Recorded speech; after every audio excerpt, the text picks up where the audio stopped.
Hi, this is Tim Krolsky.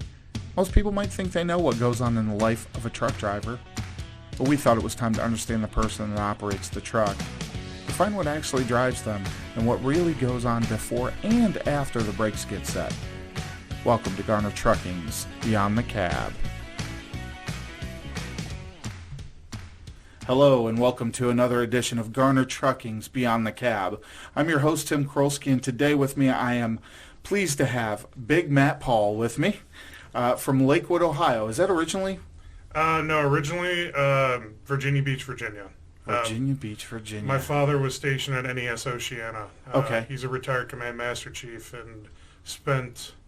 Technically, I was born in Cleveland. Within 6 months, we were back down in Virginia Beach, and I spent my first 6 years down there. My sister was born in Virginia Beach, but my father was in Benidorm, Spain when I was born. So Really? My mother came up here to be with family, to have me, and then when I was born, she was like, I can't take it anymore, I'm going back. So when did you come back to the Cleveland area? We moved into the Cleveland area in '91, and we would stay up here for like school and stuff like that, and then we'd always have a big summer vacation back down to Virginia Beach. Okay, so two lands of familiarity for you. Yeah, but if you know anything about a military town, disappear for a year or two, and everything changes. Right. Everything. When I graduated high school, I didn't go down with my parents for a while, and then I went back. I think it was 6 years. I went down there. I didn't recognize anything. My childhood home was completely different. The way to get into our little neck of the woods, if you would put it that way, was completely different. Is that right?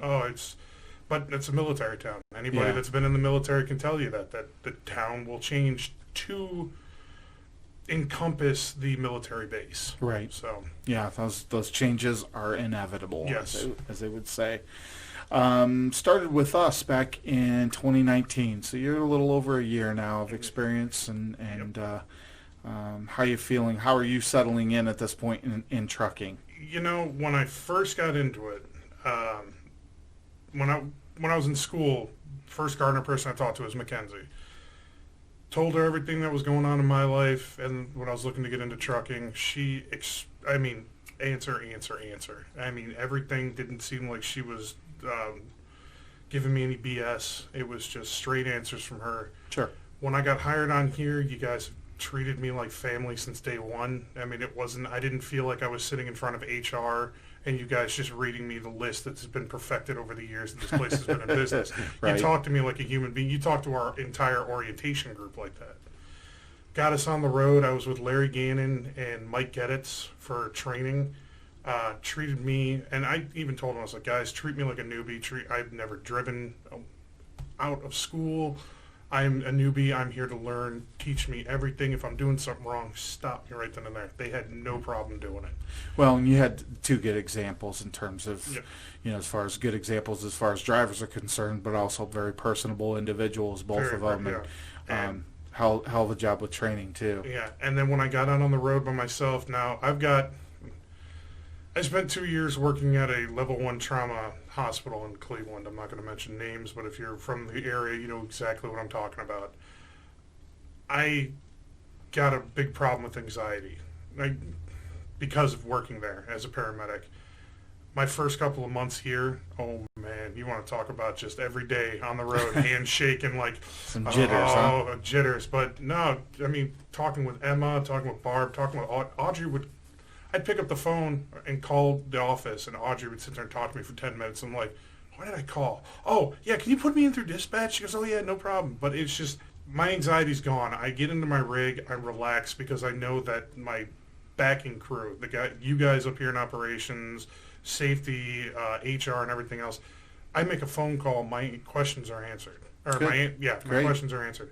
And I have no anxiety anymore. I can sit back. You guys send me loads to places I've never been. I'm like, well, I trust them. If they know about it and everything else, then I'm in good hands. Let's do it. I appreciate that. And it's just, like I said, 2 months in, hands shaking like crazy. I get into my rig now, and I'm like, well, I'm in my apartment. Let's have fun. So that's a good attitude to have. Let's step back for a minute. So your time in Virginia versus Ohio, Where does that put you in terms of where you went to school for high school? All of my schooling was done up here in Ohio. Technically, I should have graduated in '05, but my birthday is right there on the line, so my graduating class was '04. We moved up here in '91. Luckily, the way the school system was back then is kindergarten kids only went to a half year of school. They'd have the full 6-hour day, 5 days a week, but you only did half a year. Okay. So when we moved up here, I think it was maybe a week or two after we had moved. I mean, we were still living out of boxes. Gotcha. And I was in school. Okay. So all of my schooling was done up here in Ohio. Even when I went to college multiple times, they were all up here in Ohio. So what outside of school did you have some extracurriculars that you were involved with? Or? Big music guy. My mother and my dad too, but my mother was really big into me and my sister being in music. I was probably in 4th grade, and my mother went out and bought us a piano and was insistent that we learn to play piano. Nice. When I got into going into 5th grade, I didn't want to pursue music in school. I liked being outside of it. My music teacher's like, you can sing, you can follow, and everything else, and it's because of my mother. You're going into some sort of music. You're not just sloughing it off like a lot of these kids. You are. Okay. And she forced me into orchestra, and I played viola from 5th grade all the way up into the beginning of college. Really? Yeah. When I graduated high school, I was in 3 different orchestras, and it was amazing. But you don't play today? I don't have the time. Yeah. And I started playing guitar. Actually, one of my tattoos on my arm is my guitar. When I was 13. Flying V? Yeah, Flying V. Right. Gibson Flying V Goth. I've been in multiple bands touring up and down the East Coast. Really? I have. We have a lot of musicians here. I never really realized it. It came natural to me, Okay. And but we've got one EP out in one of the bands that I was in. But music was just great. But then when I really started getting into, okay, I'm making some money with music, but I got to get into a career. Music kind of went to the wayside. And okay. I haven't picked up my Flying V in probably like 2 years. Is that where the hospital comes into play at that point? EMS, the hospital, and everything else. Okay. Before all that stuff, I worked in bars and kitchens and stuff like that. So, and every bar that I worked at had jam night, so I always played. Sure. When I like to say I made the decision where I had to get a career, but it was more of my parents going, either get out of the basement or get a career. And I'm like, okay, I guess I'll go to school again. I got into EMT, did EMT for 3 years. When my certification was coming up to be renewed, you could either do the continuing education or you could go back to school. I went to paramedic school. Okay. It was a full 365 days, no breaks, no Christmas break or nothing, of what doctors learn in 8 years. We joke around as paramedics that we learned in 1. So why that choice? Why that path? What drew you to that? My entire family is either military or medical. My father likes to sit there and would say, I can't eat dinner with you people, because my mother's a nurse, my sister's a nurse, she just recently got her master's degree, and I was a paramedic, and it was, man, I had this patient that had his arm ripped off, blood spewing everywhere else, and my dad's sitting there going, well, I'm not eating the spaghetti now. Yeah. But it was my entire family. Grandparents were in World War II. My dad's parents were steel workers, but my dad and my uncles were in the Navy. My mother's a nurse. Her sisters are all nurses of different calibers. All of my cousins either went to nursing school or are currently nurses, and I don't like asking permission, so I became a paramedic. So it's just in the blood. It's in the blood. Amazing. Yeah. Amazing. Well, I know how you managed to make the transition to truck driving. Yeah. You've got you have a wife and kids at home, correct? Yeah, Desiree, my wife, we've been married for 2 years. I'm stepfather to 2 great boys. Aiden, he's 14, and I'll probably tell a little bit of stories about him. And my boy, Kelrin, he's 9 years old. He's autistic. Just best way to describe Kelrin, he's a 3-year-old in a 9-year-old's body. Okay. He's just learning to really use some words, but we're starting to go into like the terrible twos lifestyle. He's getting very defiant. He's learned the word no and likes to use it a lot. Some of us don't grow out of that. But when you've got a autistic child who is he's 9 years old. He's the size of a big 9-year-old, but he's 3 and he lashes out. And it's one of those. It's like, you're not that little, buddy. You can't be lashing out like this. So, but yeah, no, I love them to death. It's got to present some challenges with you being out on the road, though, as well. But the best part about that is the video calls. My wife will call me up. If I look down at my phone when it's going off, because I keep my phone on my dash and just glance down at it, if it has her picture on it for the video call, I'm instantly, if I'm nowhere near a rest stop, I ignore it. She'll know. She'll call me up on the headset and tell me. I said, give me a second. Let me get to a rest area. Let me get where I can pull over safely. Sure. She'll video call me. And I appreciate that, by the way. Yeah, no problem. Trust me, I don't want to hurt anybody. I'm in these 20-ton, 40-ton vehicles sometimes. You're not going to feel the guy you're going to tap in front of you. Exactly. But she'll video call me, and he'll be having a meltdown, just Papa. And I'm like, what's up, buddy? What's going on? And I just let him do his thing. And I'm like, I love you, buddy. I miss you, and I'll see you when I come home. And my wife will go, thank you. I couldn't get him to stop. I'm like, no problem. Then I get back on the road, and I go. Nice. But, yeah, I don't see it. My heart hurts every once in a while when I think of my kids, especially like this past weekend when we all had fun together. But I know that I'm out here on the road providing for them the best way that I can. Sure. Me and you had a discussion before where I worked at a hospital for 2 years. You'd expect the health benefits to be great. Not as much. Yeah. Here, that's shocking. The health benefits are great. The pay is great, and I get to take care of my family that way. So at this point, like I said, you're a little over a year and 4 months, 3 months, something like that. Something like that. What advice would you give to someone now who's just starting out, since you're still relatively new at it? You mentioned you had jitters for a couple of months, and you've settled into your own. Is there a nugget that you would say to any driver? This is what? If we're hiring somebody straight out of school, the first thing I would tell them is, these people here are not your bosses like a normal job. They are your bosses. They're your family. They're going to help you. You can call them up at any time and ask them a question if you have a question, and they will answer you. Our safety director, Emma, I have never called her office phone. She gave me her cell phone number, and it's the only number I ever saved from her. And there have been times where I've called her up and go, oh, no, she's at home. Whoops. And she answers my question, takes care of what I need, and I always apologize, but I'm very appreciative for taking that phone call. Well, and that's the part that we have to do as a company, is be available. Yeah. And if you've got some of these kids that are coming out, I shouldn't really say kids, some of these people that are coming out, they're getting in a truck. If you've got a family, get that Skype, get the video call app, get the thing, because you're going to get out on the road and you're thinking everything's going to be fine. And then one day you're like, oh, man, I'm not seeing Johnny. I'm not seeing Deborah. I'm not seeing the kids. I'm not seeing that video call. Man, when you get to see their faces and they're all happy to see you, it just warms you.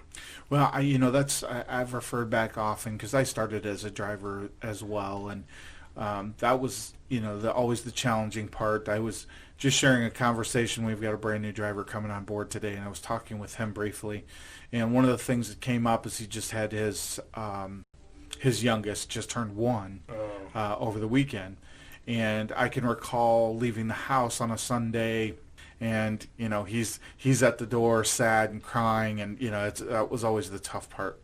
Yeah. But it would certainly have made things a lot easier as far as the technology is concerned that we have now today versus what I had when I was out on the road. And not that I'm that old, but technology has developed so much even in the last 5 years. Yeah. It's amazing what you can do in now. The last 10 years, we didn't have smartphones. We had flip phones. Right. Bluetooth really wasn't a thing. Everybody was wired to I was at Verizon phone. Yesterday. I looked at a phone. I won't mention the name brand because we're not getting sponsorships for this, but I flipped the phone. It was a flip phone, but it was a full screen flip phone with no SIM. I mean, it's like... It's amazing how far technology's come. But even in the early 2000s, I don't think I could have handled being a truck driver with a family. Yeah. Because that connection was it was only by phone. Yeah. Only then, when you stopped. And then and then if you can't get a hold of anybody, you get all the information when you get home. Right. You know, oh hey, your kid just walked across the floor for the first time while you were on the road. We couldn't call you because we couldn't get in touch. It's like, oh, I missed that. You know, but nowadays people can take video of it and text it to you and everything else. So we're away from our families, but luckily because of technology and the day that we live in now, we are not that far away from our there's families. some connection there. That's really well said. I was going to ask you, again, a little bit of experience behind you now. What's one thing that a customer did that you didn't expect? All right, one of our major contractors on Truck Appreciation Week, which was a few weeks after I got on the road by myself. Okay. And they're relatively close to home here, at base. And I went in there and I went to get my load, and this person handed me a knapsack. And I looked at them and said, "What's this for?" And they said, "Well, thank you for being a truck driver." And it never clicked that, what do you mean truck driver? I've been on the road 4 days by myself. What do you mean thank you? And it never really clicked, but the gloves that I still use today were in there. They had, I can't even remember what restaurant, but you had a gift card in there. You had the knapsack. One of the full mask thing that you can put over your head and use it for much. There was one of those in there, and they were like, "Thank you," and I couldn't say anything because I'm like, I haven't done anything yet. What do you mean, thank you? And it's one and I've been like that for every one of my jobs as a paramedic. I had a family member walk up to me and say, "Thank you for taking care of my grandmother," and it's like, I didn't do anything. And they're like, "No," because in their eyes, I did something. You did the job that you were and that, trained to do. That was completely unexpected when that lady handed me that knapsack, and I'm like, "What the hell is this? Like, why am I getting?" They're like, "Well, thank you for being what you're doing." I'm like, "What? I haven't done anything." Do you feel like, and again, this conversation I've had with a few individuals, and maybe more so a little recently, but because of the situation we're in as a country, as a nation, as a world right now in terms of COVID, I know that truck driving doesn't always get that upper tier status as a very glamorous lifestyle. But there's been a massive show of appreciation to our drivers out on the road, not by just people in the industry, but outside of the industry. Yeah. People raising their hands to say, "Hey, look, we appreciate the job you're doing. Thanks for bringing me the toilet paper that I need," or this and that. And there's a wave maybe there that we're all going to be able to ride for a long time. Do you feel that out on the road, or is that a perception? I feel that out on the road from regular people, just the people that aren't in the industry. Best example, there's this guy that lives over around Amherst. If you go down I-80 heading out east, first couple before COVID really hit, he just had a farm. Now that COVID hit and everybody's really relying on truck drivers to get things to them, he's got 3, 4, 5, we're talking billboard side signs, "Thank you, truck drivers." And I've noticed that around a lot of places. A lot of people outside the industry are very appreciative of what we do.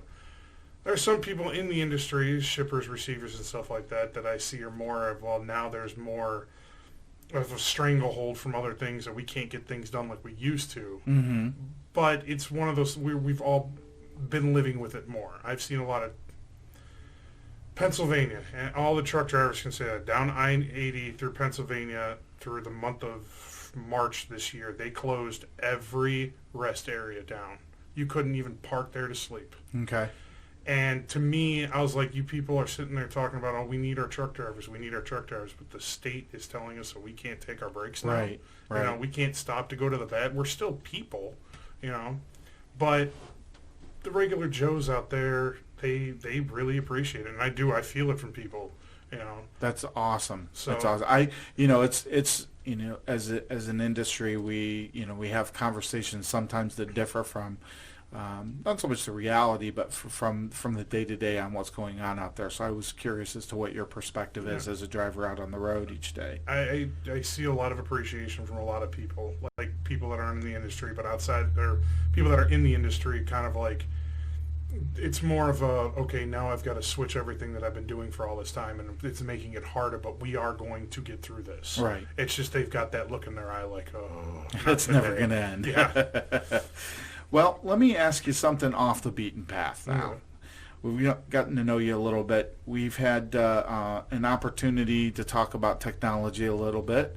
What if you had 2,000 unread emails and you could only answer 300 of them? Which ones would you choose to answer, and why would you do that? Considering I just emptied my email folders yesterday, I had about 2,000 in there. Always, first and foremost, and this is going to sound like I'm kissing up, but if you guys send me an email, it's the first things I look for. I go through my emails. If it says Garner, I open it up, even if it's that, hey, here's the winners of this year's Elite Fleet, or the walking people, the guys that walked for September, or Sherry getting for ADA or ATA, yeah, okay. American Trucking Association. All the we're going to have her on here shortly. We're going to do a segment with her as well, just to talk about some of that, just to tease things. Yeah, but all the Garner stuff's usually the first ones, and they're usually about 300 emails, excuse me. But if it's family, friends, instantaneously, I'm going to, because you're going to deal with that first. I got rid of social media for a lot of reasons recently, and I told all of my friends that live out of state and all my family members that live out of state, I have a new email, and called them up and gave it to them, and I get 3 or 4 a day from family members. Hey, how's it going? I haven't seen you in a while, and I answer them. But if it's family, friends, and business, that's how I do it. Okay. Other than that, it's mostly spam or stuff that weren't supposed to be sent to me anyways. So you can move on. Yeah. What if you could have a billboard and put anything on it? What would it be, and why? Oh, man.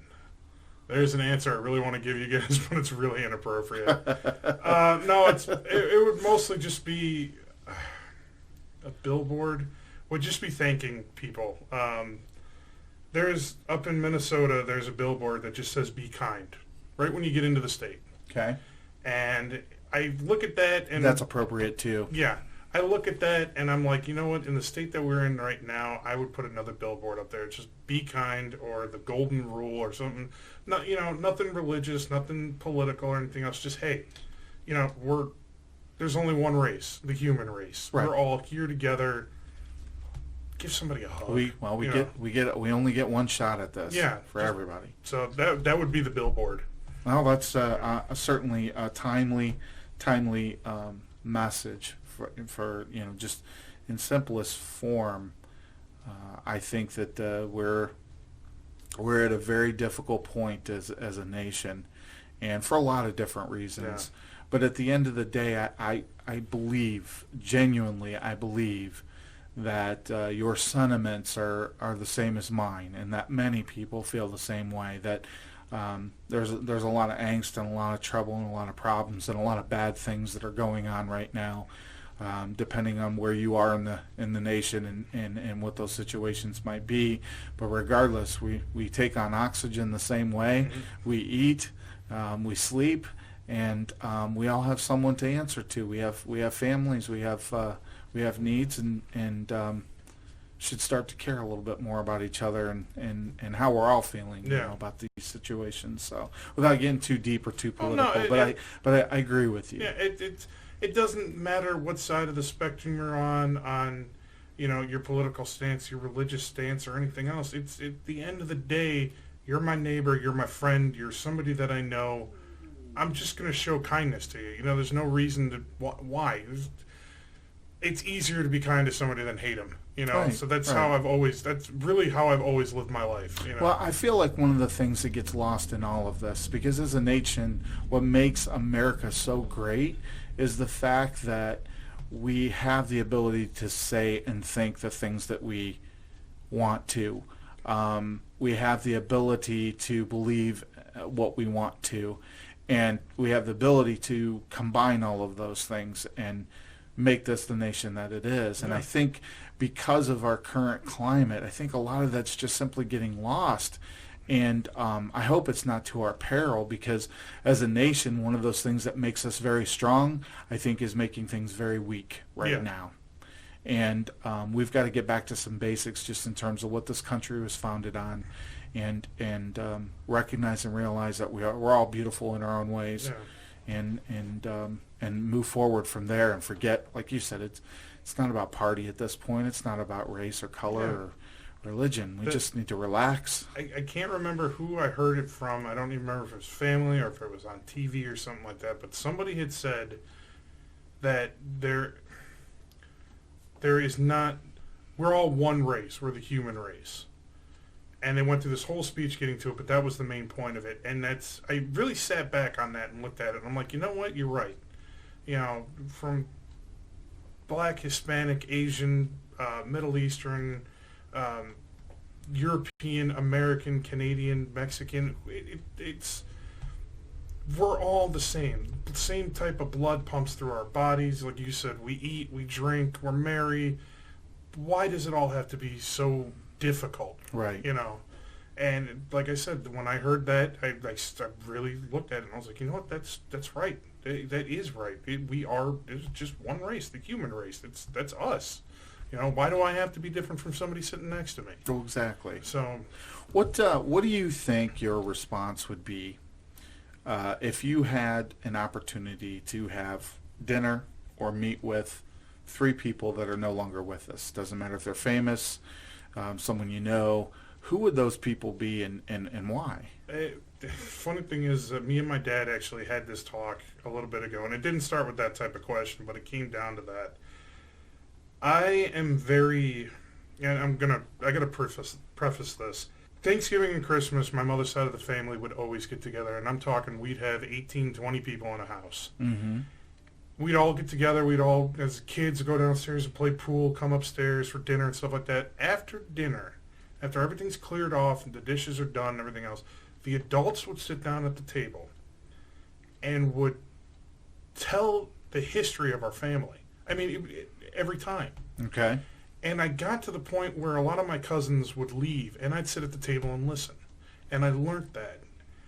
And I learned a very great detail of my family lineage. I mean, we're going back to no electricity and living in castles type stuff. My father's side of the family, unfortunately, before I was born, a lot of them had died off. Okay. My dad's dad died off of esophageal cancer back in the 70s. My dad's oldest brother died, a massive coronary, late 70s, early 80s. I would have loved to sit down with my great-grandfather and my dad's dad and my father and just tell me about that side of my family. Tell me, why am I a giant? Why am I, why does it that, like the military, the music, everything comes to me? I know my mother's side. I know nothing about my father's side. I would love to sit down with them. And just get some detail. Yep, and my grandmother always said my grandfather loved stuffed cabbage. I was like, I'll sit there with a thing of horseradish and stuffed cabbage with the man and go bite for bite with them, but just tell me about me. I would share with you that that was a big part of my growing up, because I kind of run into the same situation that you have in terms of my mom's side was a much larger side of the family. Not that my dad's side was smaller, but maybe more spread out. Yeah. We didn't get to know them as well. I had some cousins that I was, to this day, we still at least trade some texts or see one another in certain situations on my dad's side, but pretty much there's nobody left. Yeah. But when I was a kid, it was one of my favorite things to do was to go to my grandparents' house and sit out back. They would sit out on the porch later in the evening. And my grandfather came from transportation, but a much larger machine. He was an engineer on the railroad. He worked for B&O and Chessie. And he always had stories, not only family stories, but work stories. And I just sit and listen to him for hours and just question, question after question, because I was so fascinated by it. And there's something really to be valued in that time that I was able to have with him. I was fortunate enough, and I lost him in my early 20s. Yeah. And And so those types of things you really do value when you're able to kind of really hear firsthand about your family, about those situations, and if you didn't get that opportunity to, it is tough. So that would make that a valuable wish, I think. Yeah, my grandmother's house, my mom's mom, and my grandma and grandpa. You'd go to their house, and if you were to ever walk upstairs, the stairwell was littered with pictures. And I mean, a lot of family photos, but a lot of the military, hey, my grandfather was a very good-looking man, but I never knew him. When I was born, my grandfather was already in his 70s. Okay. So I never got to meet the military man. I met my grandfather was a combat engineer in World War II. When he got out of World War II, he worked for Caterpillar. By the time he retired from Caterpillar in Ohio, he was the third highest stockholder. Wow. And my grandfather, there are machines that are still being used out there my grandfather invented. Okay. And all those pictures up the walls. All the pictures of the military, my grandmother's military stuff all up the walls. And if you walked up there with my grandmother, you'd make it up one step. You look, oh, it's a nice picture. 10-minute story. Next step. Now, that picture's kind of nice. By the time you made up at 3 or 4 steps, you just didn't comment on pictures because you're getting all the stories. Yeah. And that's how my entire family is. My father will sit and tell stories to people. My mother will tell stories. Like I said before, you get the family together, and it's just a history lesson with a lot of comedians and ball busting and all that other stuff together. And like my dad's favorite story to tell, we were out in the middle of the Atlantic. We were deep sea fishing. And my dad and my godfather were. They were coming back into Virginia Beach. And my dad tells the story. He goes, I'm hanging on to the rafter, or the outriggers, and I'm looking at the storm rolling in. Next thing I know, I feel a wet finger in my ear. And I look down, and JB's got his finger in my ear and goes, we're getting shocked. You're getting shocked with me. And it's just stories like that I would always hear. And I mean, I heard my wife sits there, and I will think of a story, and I'll look at her, and I'll go, Des, did I ever tell you the time? She goes, like 12 times already. Let's move on. Give me another one. I think we all get to that point, though. I know I've told my fair share of the same stories. I worry about that as we're doing these podcasts, that I don't share a bunch of the same stuff. I have a dear friend of mine that he's got some of the best stories you're ever going to hear, but I've heard them several times now, But I think that's just a part of growing up and growing old, maybe losing your marbles a little bit. It's the funny stuff you remember, but you forget, like, I didn't make my bed this morning. Well, speaking of which, what would you say your biggest high or your greatest win has been so far in your life? In my life? Mm-hmm. It's going to sound sappy, but getting married. My entire 20s, I was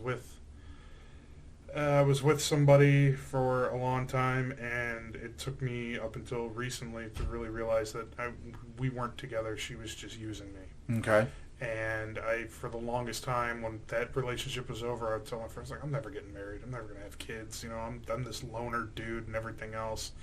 And me and my wife reconnected. She was my high school crush. And we connected through Facebook and started talking, and everything led to, and I told one of my best friends, I said, I've got the ring, I'm going to ask her to marry me. And he looked at me and goes, who are you? I'm like, what do you mean? He goes, you're the guy that was never going to get married and have kids. Now you're looking at literally asking a woman to marry you and then having, the kids come with it. And I said, yeah, so that one, it was in June. I had this whole plan. I had the motorcycle was in the garage. I had the ring in the saddlebags. I called her up to come out and help me because I needed something carried in from the bag. I don't even remember what I told her I had.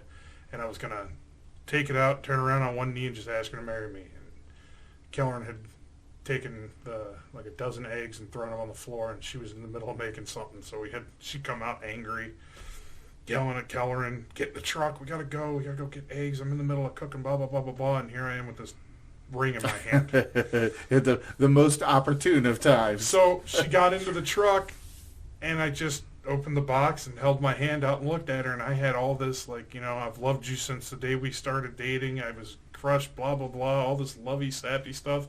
I looked at her and went, nah. And she goes, use your words. I went, will you marry me? And she took the ring, put it on her finger, and went, Yeah, all right.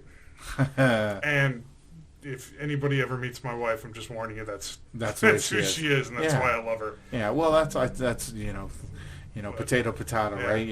You're yin and yang. The getting married and the kids, I love them to death.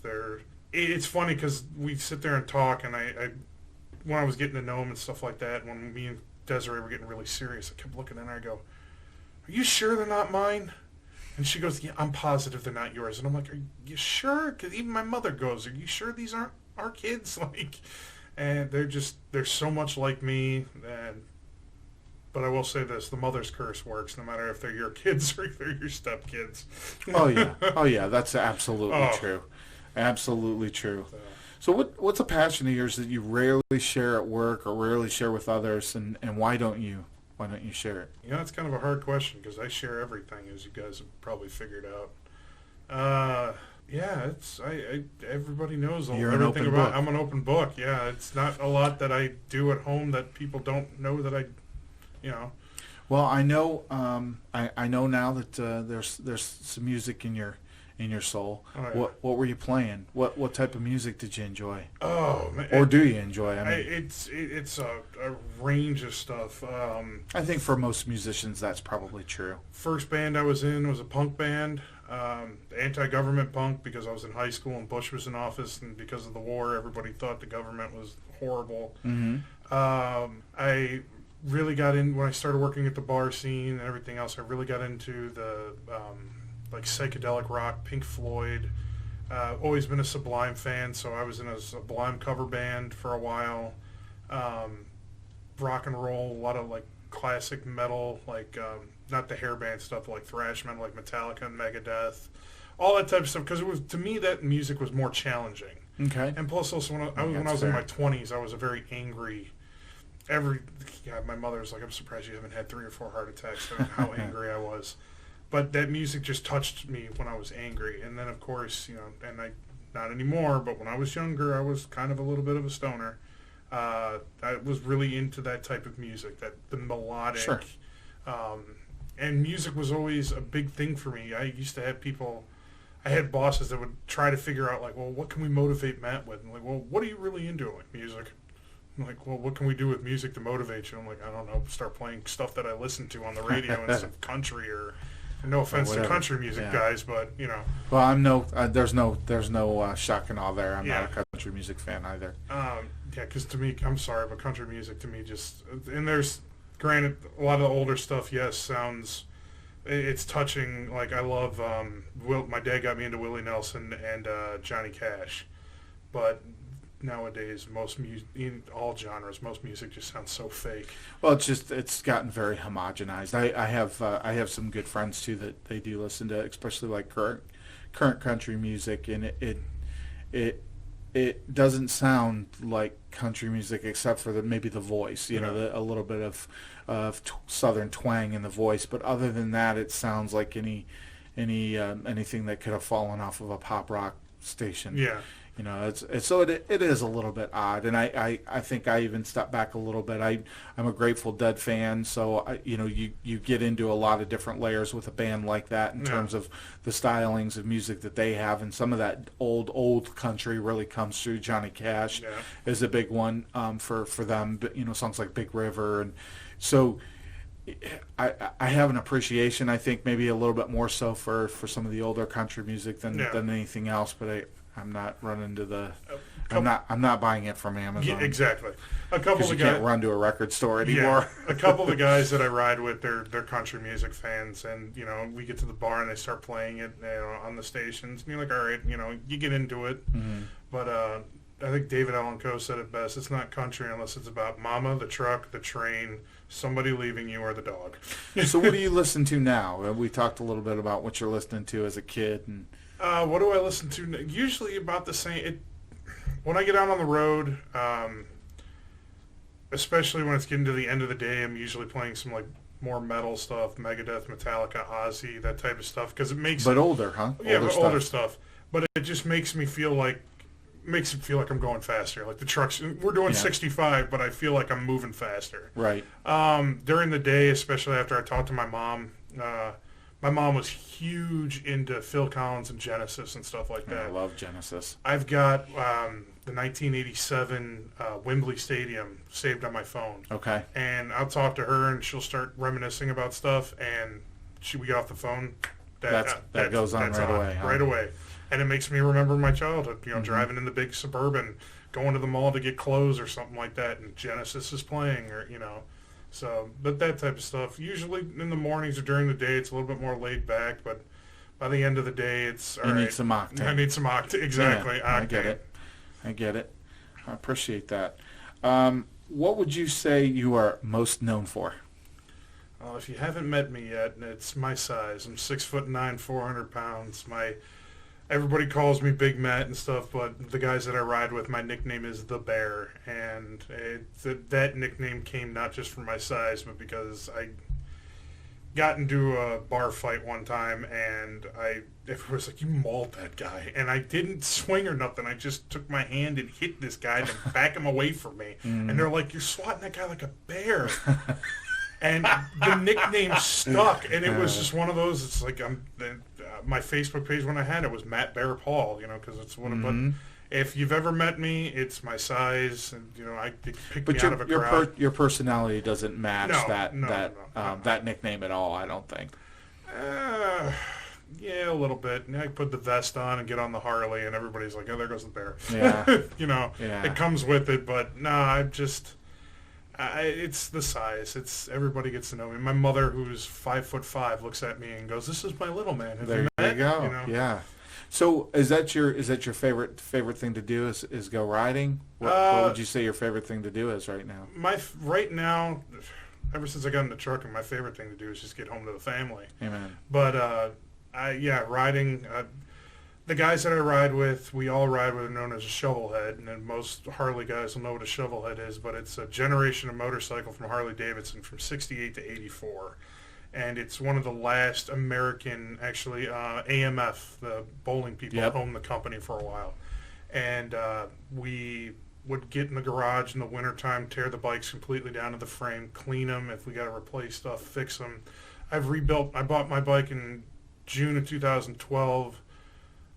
This last winter was the first winter that it wasn't in the garage being torn apart for something, either getting repainted or being rebuilt. And then in the summer, we used to get together and 20 deep and just go ride. Nice. And it's, to me, riding a bike is not about trying to be some, Billy Bad guy or, some like intimidating person. You get on the bike, you got everybody around you because you're open. Everybody around you, you got to shift, you got to throttle, you got to brake, you got to turn signal, you got to know where your thumbs are and everything else. I've gotten on the bike so mad that I was ready to lose it. And 20 minutes down the road, I don't even know why I was mad anymore. It's just because of everything that's going on, it clears your head, you get relaxed.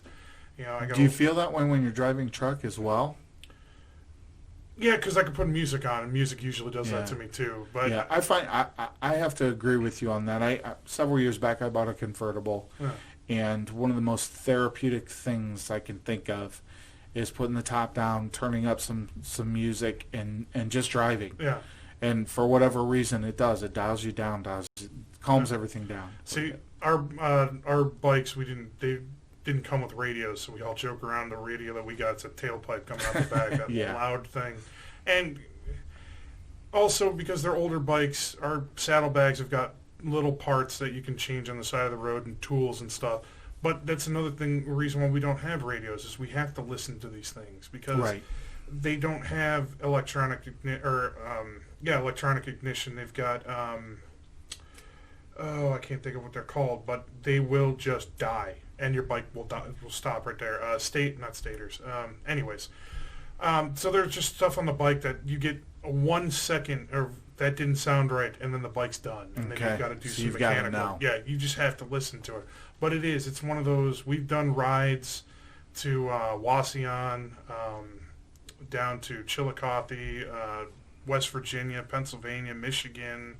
We've gone all over the place on them, and you get into a group and we all start riding. Next thing you know, we've done 250 miles, and we're like, we can go longer, can't we? It's like, no, I gotta go home and get to bed. I gotta work tomorrow, But yeah, that's one of my favorite pastimes. Is just getting on the go.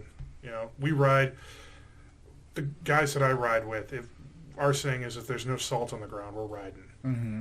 And with those things being air cooled, when it's 32 degrees outside, they run hard. We don't, but they do. Right. So, I gotta ask, being from the Cleveland area, and originally I'm from that area as well, your favorite place to go in Cleveland, where is it? My favorite place to go in Cleveland it's actually out in Sheffield. It's a little place called Camp Wahoo, and it's one of the most. You want to talk about going back into an era? It was a hunter's lodge back in the 70s. Okay. And it stayed there. The owner and bartender is a retired firefighter and stuff like that, and he's a hunter and everything else, but they've got dead things hanging on the walls. When we mean old school, like arcade games, I mean like they were brand new when they came out and never had been worked on. They haven't been moved. Pool tables with all the rails being dead because they haven't been worked on since 1976. Mm-hmm. You know, that's one of my favorite spots to go because nobody knows it. We can go there Right. and be ourselves. But if I was to go downtown, I used to love going to the Garage Bar or a place called Hoople's, Brothers Lounge, because it was that's where the music was. Right. If you could name a famous musician in Cleveland, I've either played with them or I know them. And it's just because of going to those bars and working at places like that, you got to know the musicians. And it's not a rock star lifestyle or anything, but it's one of those you can walk into a building like Norm and be like, hey, Big Matt, what's going on? You're like, hey, what's up? What are you here for? Oh, I heard Colin DeSalt's playing in the back. He goes, oh, yeah, they're back there. You know how to get backstage to see them? Like, yeah, okay. And you just, and we would go. And that's why all those places were always, I like the hole in the walls, but they've got to be able to have a good band playing. Right. For me to enjoy them. I've been to here lately, in the last few years anyhow. I'll get some tickets to go see a show out the Beachland Ballroom. Played at the Beachland many times. It's just a quaint little place, and the first time that I went out there as an adult with my youngest at that time, he wasn't even bar age, but he was legal to be in the club and go see the show. Yeah. I recall, because my pastime is music as well, and part of that is you remember the record stores, the Record Den. Mm-hmm. Yeah, so they had 4 or 5 of those throughout the greater Cleveland area anyway that you could get to, and one of them was at Great Northern Mall. Yeah. And so I would go there all the time. So I'd heard from a friend of mine that there was still one in existence, and so I went and bought some concert tickets to go see a band. That evening, I took my youngest, and we went out there. We spent, I don't know, probably 3 hours, in this record store. Got all done, and the snow started to fly. Of course, Yeah. it's February in Cleveland on the lake, so you got to deal with that stuff. Yep. We went over to the Beachland, and we were early, for the show. And I'll never forget this because I was just so set back. So we sat inside the bar area and just waiting, and there was a band setting up, and they started playing. I don't know what time it was, maybe 7:30, something like that, before the show in the main area. Yeah. And it must have been the house band. I don't know who they are. I can't remember their name. They were 6 members on this, tiny little stage. Beachland had a tiny stage. Yeah, little teeny tiny stage. Six members of this band, and these guys and gals killed it. Yeah. Just laid it down. It's like, why can't I get a recording of this? Because it was just absolutely amazing. Yeah. And so, it always takes me back, because when I was a kid, 17, 18, 19 years of age, that was always the thing to do, go into Lakewood, go to, what was there, the Fantasy, the Opium. Yeah, not the Opium. Odeon? Odeon. No, it's not the Odeon. It's the Opium, something like that. But it was the one little stretch. Yes. It was on the same side of the street. The Fantasy was upstairs.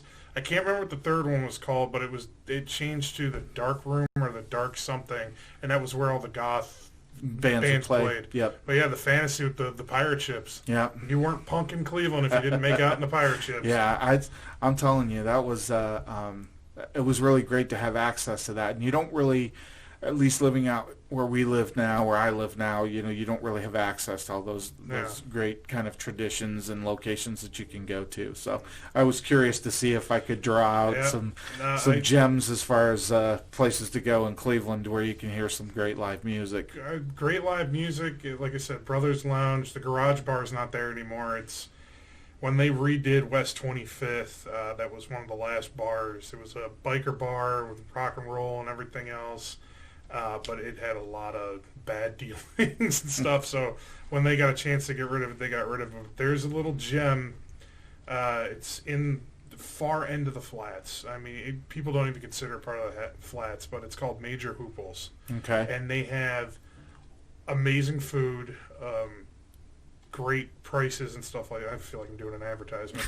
But they have an outside patio, and they always have bands playing there. And if there's not bands or there's a major game, they have a projection screen or projector that projects on the RTA bridge for the railroad. Yeah. And my buddy Otis, he's in a band called Otis and the Shoreway Saints, and they're pretty famous around Cleveland. And they would play all the time. You want to talk about packing a bar? Nice. You know, I used to play at Peabody's down there in the flats. Back in the day, I was in so many bands at one point in time. I joked saying that no matter what, I'm going to be playing at Peabody's on the weekend. I just don't remember with who. Yeah. Yeah, it was. Yeah, but that was a lot of my 18s and 20s were at music halls. You know, I can't tell you all the major. And not to a lot of people, but the major bands that I opened up for, a lot of punk bands like Misfits, Exploited, Casualties, like the big name bands in our genre. Oh, yeah. And just because of playing at Peabody's, which was a hole in the wall, but those are the young days. Now I'm a responsible adult. That's right. Now not allowed to do that stuff anymore. Now we have to be sensible and whatnot, right? I'm going to give you, I just have one final question for you today, and I'm interested to hear how you respond. But if you could remove all the barriers and constraints from a project, what would that project be, and what would you like to be known for because of that project? The money's no object. Me and my dad, when I was just turned 15, was talking about getting my temps, getting my driver's license, and my father's a retired command master chief. He was a jet engine mechanic on the A6 Intruder. My father can look at a motor and pretty much listen to it and tell you what's wrong with it. A little bit ago, they used to have an AutoZone commercial where they were going around an old GMC Jimmy, and this guy was talking, and you could tell it was his father talking to his son, and they get up to the front of it, and they're the dad and an infant are laying under the car. And he's saying, one day this will be yours. That was my father. I learned to rebuild a 4-barrel carburetor on an 86 Suburban before I knew how to do my ABCs. That's the big joke. Because my dad, every time he worked on the cars, my mother would go out there with him. I don't want to get out there and go with him. Okay, fine. And I learned everything I know from my father. Yeah. And when I was 15, wanted to get the driver's license, we'd always talked, okay, let's buy an old classic muscle car that doesn't run, and we're going to rebuild it. Unfortunately, with me trying to go to college and my sister getting into high school and doing all her extracurriculars, and my dad switching careers, my dad's got like 2 different retirements, but when he got out of the Navy, did everything he could to provide for us. I mean, he worked at a flower shop for a little bit. Okay. The guy that would pull out his finger and everybody in the room in the building would listen to him was doing bouquets and stuff like that. But he did it for us. Right. But we just never got a chance to. But every vehicle that I ever owned, we would work on. And my dad had always told me his favorite car is a black on white 1957 Chevrolet Bel Air. Okay. And I would love, even at his age right now, to pull one of those old rusty junkers that the wheels aren't rolling or nothing on and go, I don't have any time. I got nothing to do. I've got all this money, everything else. Let's start. And even with my dad sitting there in the condition he's in now, just to go, man, I drove around in this with my dad one day, and it was great. It's going to be fun to have it. And, of course, I don't want 3 on the tree. I want 4 on the floor. No, we're keeping it 3 on the tree. Just arguments we always had. When I bought my motorcycles, I had an 83 Goldwing and a 77 Harley. And my dad knew nothing about motorcycles, but would research it on the internet and then come outside. You're doing it wrong. I'm not doing, you don't know this and you're doing it wrong. Well, then what am I going to do right? And he goes, figure it out. I'm like, So I'd work on the motor and all of a sudden the tapping would be harder. He goes, all right, now that you did it, this is what you did wrong. And we'd go in there and we'd fix it. And it's like my dad, to keep up with me, was learning my vehicles now. Right. So I've like always to be able wanted to return that to favor. return the favor Yeah. and even just bury him in the 57 Chevy after we get it finished, because it would take us that long. Because Nice. as much as I love my dad, when we start working, he becomes the master chief, and I look at him like, I'm bigger than you. I know what I'm doing. Right. And it's just we're butting heads. Probably the truth of the matter is he still probably knows more than Yeah, you, he though, does. right? You just can't let him get away with that. I had a 90 Bronco that I got into a really bad. I hit a patch of black ice, destroyed a Corvette and a Mustang at the same time, and we had to rebuild the whole front end of it. And we had the parts, we had the money and everything else, and it could have took us a week and a half to get everything done, to take it up to mechanics, to get the tie rods and stuff taken care of. Took us almost the entire summer, because we'd start working on it. My dad would go, give me the wrench. You're not doing what I told you to do. Give me it. And I'm like, no, I'm doing exactly, that type of father-son thing. But Yeah. it would take us forever to do it, but that would be what I want to do, is work on a 57 Chevy with my dad and completely restore it to the original, get the paint that he wanted, and then put him in it and take him around the block, because they don't have the thing to plug his oxygen into back in those days. I appreciate the answer to that question. Man, I want to thank you for taking the time today. I know it disrupts your day a little bit when you can be out there making some money to sit down and talk with me. No worries. Thanks for having me. It's been a real pleasure today. And I'd like to thank everyone for listening to Beyond the Cab. Have a good one.